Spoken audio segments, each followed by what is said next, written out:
Soon our heroes reached their goal and landed on the ground. Despite our hero's skepticism, it really turned out to be an oasis. There was a rather large and crystal-clear lake in the middle, with a lot of greenery around it. Now for our heroes, this was just what they needed. Now that they were here, they could relax and regain their strength. Gecko was particularly happy about this, as he could finally set foot on solid ground. Wu soon turned to his daughter and told her to dig it into the ground and then go get some water. Armed with shovels, Gecko and Yin Yun set to work. But as it turned out, someone had been watching them all this time.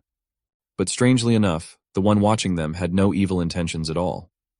The previously known Black Dragon fell in love with Yin Yun at first sight. He not only liked her beauty, but also the fact that she was an Eastern dragon. This meant that if he were to marry the bride of a famous house, it would definitely be honorable and raise his status. However, as he watched her, he couldn't help but wonder why she was carrying a strange flower. Furthermore, even though she was probably very thirsty after the flight, she preferred to dig that strange object into the ground first. For a black dragon, it was all too strange and incomprehensible. Soon, Yin Yun and Gecko finished their task and could finally drink water. After drinking to their heart's content, they happily exclaimed how wonderful it was to drink refreshing water after a long and exhausting journey. While they were enjoying the water, Wu Sun remained on guard. Ever since they arrived here, he had never left the feeling that someone was watching them. His thoughts were interrupted by Yin Yun, who brought water and asked if she could give him a drink. Now our hero was all for it, as the temperature of the water and soil was normal. This was the best refreshing shower he had had in a while. In addition to the shower, Wu Sun also got some much-needed water for his roots, and for the first time in a long time, he was able to replenish his already nearly exhausted supply. However, as always, the water he didn't have time to absorb poured out through the hole in the cannon. Gecko immediately jumped aside and told our hero to warn him when he was going to go to the restroom. Wu Sun irritatedly told him to shut up and stop talking nonsense. At the same time, the black dragon who was watching them was very angry and could barely contain himself. He couldn't understand why the dragoness was serving the strange flower and looking at him with such a submissive look.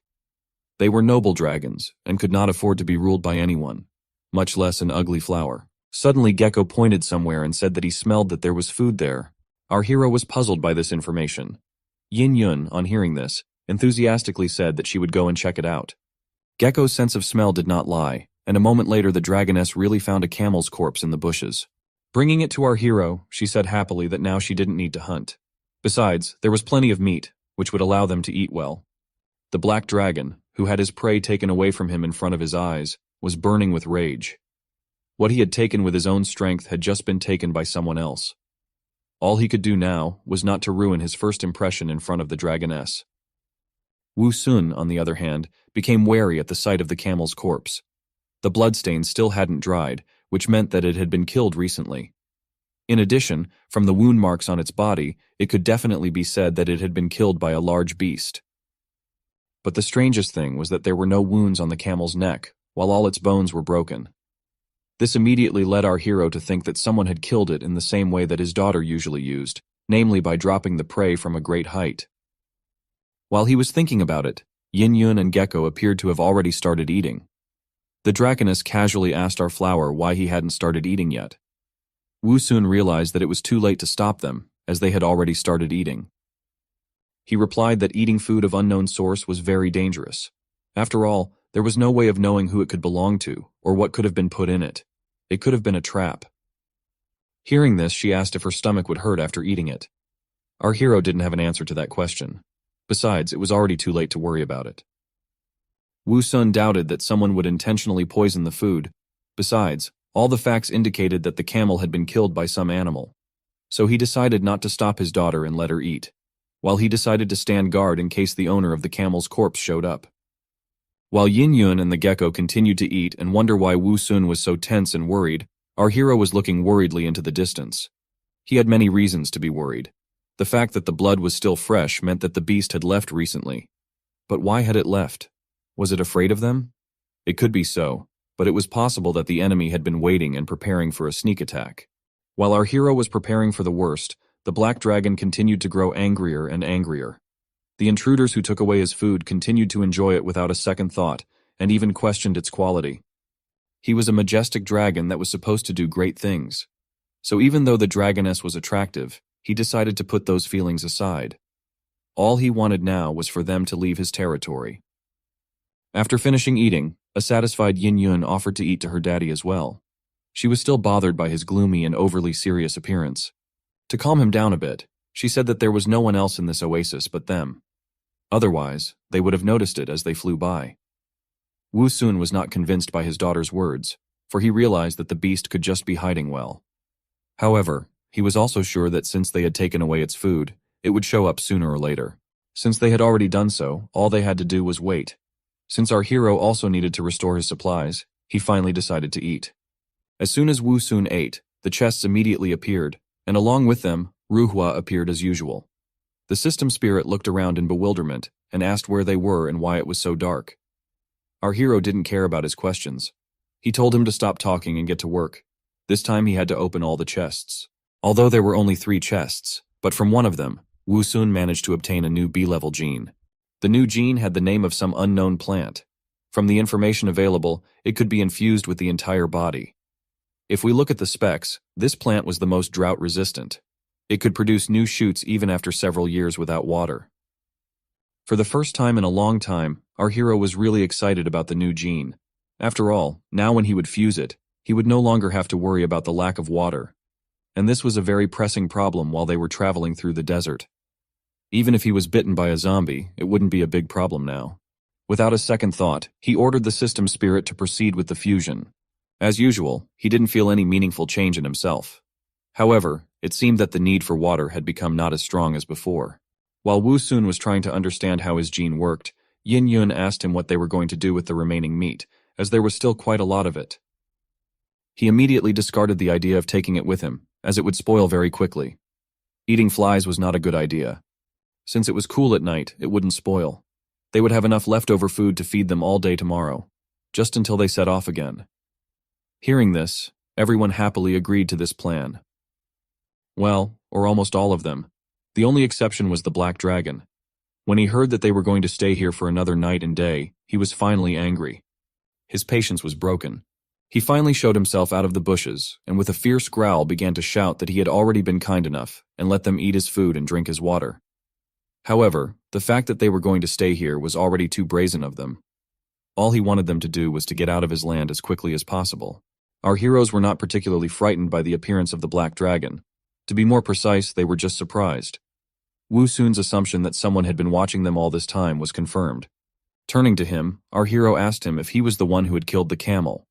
The Black Dragon was annoyed that his fierce shout didn't scare anyone. However, he didn't plan to continue his aggression, so he replied in a disgruntled voice that he was.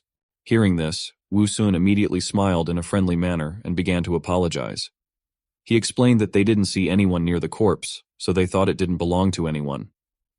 Even though he didn't want to confront the dragon, our hero couldn't help but ask why he was secretly spying on them from afar. Was he too afraid to meet them, or was he trying to stealthily attack them? The Black Dragon didn't answer immediately, but only silently shifted his gaze to the perplexed Yin Yun. As if deciding something, he replied in a surly voice that this territory belonged to him, Ben Long. That was why he could do whatever he wanted here. He wasn't going to hold them responsible for eating his food. However, now that they were fed, they should have leave his territory immediately. But just like last time, no one took his serious words seriously. As if not hearing what he was saying, Yin Yun ran up to him and excitedly asked if he was a dragon too. A little embarrassed by this, Ben Long himself forgot what he was talking about. He replied that he was. Confirming her guess, the dragoness asked, puzzled as to why he looked different from her. It was a strange question for a black dragon to ask. However, he patiently explained that it was because there were many kinds of dragons, and he belonged to the noblest of them all, the black dragon species. However, all his words about nobility were shattered by one innocent question from Yin Yun. She noted that he was fat and had small wings, so she couldn't help but ask if he could fly.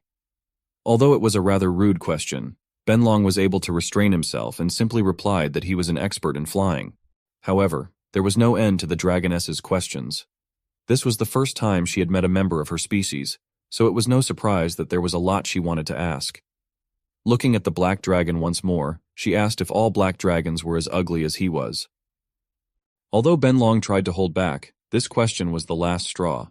He began to shout irritably that he wasn't ugly at all. He began to claim that he was a beautiful and one-of-a-kind dragon that attracted thousands of admirers in his hometown. Now that he was angry and had nothing to lose, he asked the frightened Yin Yun why she, being a noble dragon, was serving a strange flower. The dragoness didn't really understand what he was talking about. Looking at her daddy, who the black dragon was pointing at, she replied that it was her father. Now it was Benlong's turn to wonder at the absurdity of her words. He couldn't believe that she believed she could be related to this flower if they weren't even the same species. He had never met a dragon so stupid before. The very next moment, however, it dawned on him that he might have jumped to conclusions. There was a strange flower in his hometown that could release hallucinogenic pollen. Creatures who inhaled it would hallucinate and behave abnormally. Because the dragoness asked strange and seemingly obvious questions and called the flower her father, he thought that she was being controlled by that strange flower. He immediately tried to explain to Yin Yun that she was trapped in an illusion, and because of that, she believed that the flower was her father. Luckily for her, she met him, the great Benlong. He was the one who could help her get rid of her hallucination. However, Yin Yun didn't understand anything the black dragon said. But that didn't matter to Benlong. Not only did he want to help her, but he also wanted to be the hero who saved the princess. The very next moment, he opened his toothy mouth and rushed towards our hero. Seeing that her daddy was in danger, Yin Yun quickly rushed after the black dragon. She shouted at him to stop and not to hurt her father. Wu Sun was also not too happy about this turn of events. After all, he didn't want to face the dragon in battle at all. Since he didn't hear their conversation, he couldn't understand why the dragon suddenly decided to attack him. Luckily, he had his daughter, who immediately caught up with the dragon and tried to stop him. Turning to her, Benlong asked irritably why she was in his way. After all, what he was doing was purely for her sake. Looking at the strange flower, he thought that if he just destroyed it, it should be enough to make the dragoness come to her senses. In the next instant, he gave our hero a crushing blow with his tail. That sent him and the cannon flying into the air.